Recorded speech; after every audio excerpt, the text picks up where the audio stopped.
अस्सलाम वालेकुम नाज़रीन, आज़ाद डिजिटल के साथ मैं हूं शबीर सिहाम। रमज़ानुल मुबारक की 21 तारीख को अटक शहर में एक वाक़या पेश आया जिसमें मशहूर मजहबी रहनुमा और JUI अटक के नायब अमीर कारी निज़ामुद्दीन को फायरिंग करके शहीद कर दिया गया। आज उनके वर्सा, उनके सगे भतीजे जो है वो हमारे साथ हैं। इस केस में कई इंकशाफात हुए हैं और उस वाले से हम इनसे बात करेंगे और पुलिस ने मुल्ज़मान के साथ क्या गठजोड़ किया और उनको क्या रिलीफ़ दिया, इस वाले से भी हम बात करेंगे। बात करते हैं मकतूल के भतीजे से। जी अस्सलाम वालेकुम। वालेकुम अस्सलाम। अपना तारुफ कराएं।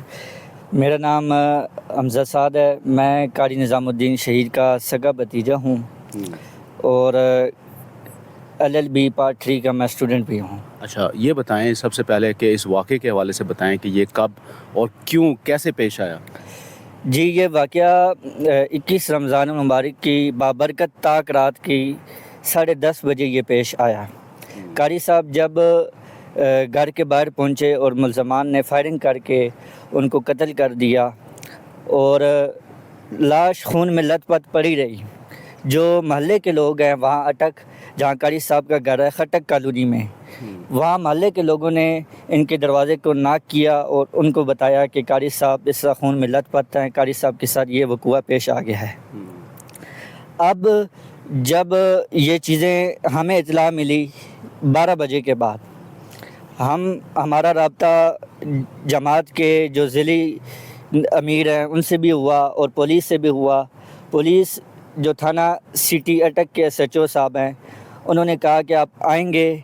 उसमें मेरे वालिद साहब जो इस मुकदमे के मुद्दई भी हैं और इसकी पैरवी भी कर रहे हैं, और उन्होंने कहा कि आप आएँ, आपकी मौजूदगी में पोस्टमार्टम होगा।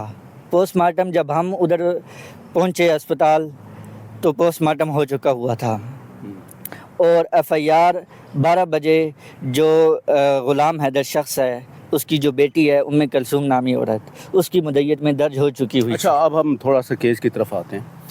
आपने अभी 2 नाम लिए हैं, एक तो मकतूल की अहलिया है जी, ठीक है, उम्मे कुलसूम, ठीक है। दूसरे जो है वो मकतूल के ससुर हैं ग़ुलाम हैदर। अब आप मुझे ये बताएं कि इनका क्या रोल है और इनका इस केस के साथ आप किस तरह ताल्लुक़ जोड़ रहे हैं। जो असल जो इस वक़ूए का करता धरता है ना, जिसका पूरा एक रोल है इस वक़ूए में, ठीक है, कारी साहब के कत्ल में, कारी साहब के जो वॉइस मैसेजेस हैं ना शहादत से कबल, वो सारी चीज़ें हमने पुलिस को भी दी हैं और हमने अपने ऑफिशियल पेज पे भी चलाई हैं ताकि मीडिया भी उससे ख़बरदार रहे, आवाम भी और पुलिस भी और इदारे भी, किसी किस्म की कोई चीज़ छुपी ना रहे। उसमें जो मेरे चचा हैं कारी निज़ामुद्दीन, वो वाज़े तौर पर जो ग़ुलाम हैदर नामी शख्स है इसके बारे में ये बता रहे हैं कि इसका क्या किरदार है, ठीक है। वो चीज़ें पड़ी हुई हैं। मैं आप देखें, आप इस वक्त हमारे साथ हैं और आप खुल के आवाम को बताएं कि इनकी बीवी जो है वो किस तरह इन्वॉल्व है। अच्छा नाज़रीन, इसमें हम थोड़ा सा आपको अपडेट ये करते हैं कि इस केस में मकतूल की जो अहलिया है और उनका 18 साल जो बेटा है और इसके अलावा 2 किराए के कातिल बकौल इंसाफ के वो भी अरेस्ट हुए हुए हैं। इस वक्त वो शामिल तफ्तीश हैं, पुलिस कस्टडी में है। तो मुझे आप ये बताएं कि इनकी वाइफ तो पहले मुद्दइया थी इस केस की, वो बाद में मुल्ज़मा कैसे हुई। सबसे जो पहले आपने सवाल किया कि वो इस केस की मुद्दइया थी, मुद्दइया वो नहीं थी, वो FIR की कंप्लेनेंट थी सिर्फ। मुद्दई हमने, मेरे वालिद साहब जो हैं उन्होंने दरख्वास्त दी, मुद्दई मेरे वालिद साहब बने और हमने इन लोगों को नामज़द नहीं, हमारे पास जो FIR आई हुई है उसमें मुद्दइया जो है वो उम्मे कलसूम है, मतलब उनकी जो वाइफ है मकतूल की।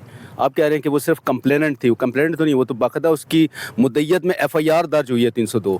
सर, उसकी मुद्दइयत में FIR दर्ज हुई है तो वो आगे मुकदमे की पैरवी के लिए आगे क्यों नहीं आई, ठीक है। जब हमने दरख्वास्त मेरे वालिद साहब ने दी मुकदमे की पैरवी के लिए एज़ अ ब्रदर, ठीक है, वो जो शहीद कारी निज़ामुद्दीन है उनके, तो जब वो मैसेजेस, वो सारी चीज़ें हम SHO से और ज़िली जो अटक की इंतज़ामिया पुलिस है उनसे भी राब्ते में रहे, वो सारी चीज़ें उनको प्रोवाइड भी करते रहे कि ये चीज़ें हैं, हमारे ये शक शुबहात हैं, आप इन पे वर्किंग करें, ٹھیک ہے، اول تو وہاں کی پولیس پہلے اس پہ جا ہی نہیں رہی تھی، ٹھیک ہے، پھر گئی ہے، پھر جو بیٹے کو انہوں نے گرفتار کیا، پھر اس کے بعد جو 2 کرائے کے قاتل ہیں میاں والی سے، چھجرو کا علاقہ ہے، وہاں سے انہوں نے گرفتار کیے۔ بڑی اچھی ورکنگ ہے پولیس کی، جو چیز صحیح ہوگی ہم اس کو صحیح کہیں گے اور جو چیز غلط ہوگی ہم اس کو غلط کہیں گے۔ اچھا، کیوں قتل کیوں کیا؟ وجہ کیا تھی؟ کیا تنازع تھا؟ سر وجہ اناج جو ہے وہ جو اس قتل کے پیچھے ہے غلام حیدر نامی شخص جو قاری نظام الدین کا سسر ہے، وہ اس نے کیونکہ قاری صاحب کی زندگی میں ان کا ایک مکان ہے جنڈ شہر میں، ٹھیک ہے، جو قاری صاحب سے پیسے لے کے بناتا رہا اور انہیں کہتا رہا کہ یہ مکان آپ کے نام ہے۔ قاری صاحب جب واپس آئے یہاں اٹک شہر میں، انہوں نے اپنی زندگی گزارنا شروع کی اور اپنے دیگر معاملات شروع کیے، ٹھیک ہے، اور معاملات شروع کیے جب وہ ان سے یہ چیز پوچھ رہے تھے کہ آپ لوگوں نے میرے مکان پہ کیا کیا چیزیں کی ہیں، آپ مجھے اس کی کوئی چیزیں دکھائیں۔ اس پر غلام حیدر نامی جو شخص ہے اس نے فراڈ اور دھوکے کے ذریعے وہ اپنی بیٹی جو ام کلثوم نامی عورت ہے جو قاری نظام الدین شہید صاحب کی اہلیہ ہیں، ٹھیک ہے، اس پر فراڈ کے ذریعے سے انہوں نے اس پہ ٹرانسفر کر دی۔ اس کا وہ آخری دم تک کوئی ثبوت کوئی چیز بڑے پیار سے جرگے کی صورت میں بھی بات کرتے رہے، معاملات کو حل کرتے رہے، لیکن یہ جو شخص ہے یہ نہ بات کرتا تھا، الٹا انہوں نے ورثاء کے جرگے کے لوگوں کے نمبرز بلاک کر دیے ہوئے تھے، یہ کسی صورت بات کرنے کے لیے یہ تیار ہی نہیں تھا، اور جو شخص اس سے بات کرتا تھا یہ اس کا کٹ آف بائیکاٹ کر دیتا تھا۔ اچھا، ابھی اس کیس میں مجھے یہ بتائیں، جو ان کے سسر ہے غلام حیدر، وہ ان کا کیا سٹیٹس ہے؟ وہ گرفتار ہیں یا ان کو چھوڑ دیا ہے، کیا ہے؟ سر غلام حیدر نامی شخص کو جب میرے والد صاحب ہیں جو مدعی مقدمہ ہیں، انہوں نے جب اس کو نامزد کیا تو پولیس نے اس کو جب شامل تفتیش کیا تو باوجود وہ ثبوت ہونے کے باوجود اس کو بے گناہ کر دیا، اور نیچے سیشن کورٹ سے اس کی ضمانت کنفرم ہوگی۔ ابھی ہم نے اس کی بیل لگائی تھی ہائی کورٹ میں کنسلیشن کے لیے، وہ آرڈر ڈائریکٹ سیشن کورٹ کو ہوا ہے کینسل کرنے کے لیے، تو اس کو بے گناہ کر دیا الٹا ثبوت ہونے کے باوجود، کیونکہ اصل بندہ قاتل سہولت کار تو یہ ہے نا، یہ ایک بندے کا تھوڑی کام ہوتا ہے کہ یہ چیزیں جو ہے نا کرائے کے قاتلوں کے ساتھ بھی ڈیلنگ، ادارے کے لوگوں کے ساتھ بھی ڈیلنگ، پھر اس معاملے کو چھپانا۔ انہوں نے ایک جرم اور بھی کیا ہے، یہ معاملہ کر کے ان کو بجائے ندامت اور شرمندگی ہونے کے باوجود جو ہے نا یہ اس معاملے کو انہوں نے مذہبی ٹارگٹ کلنگ کی طرف دھکیلنے کی کوشش کی ہے۔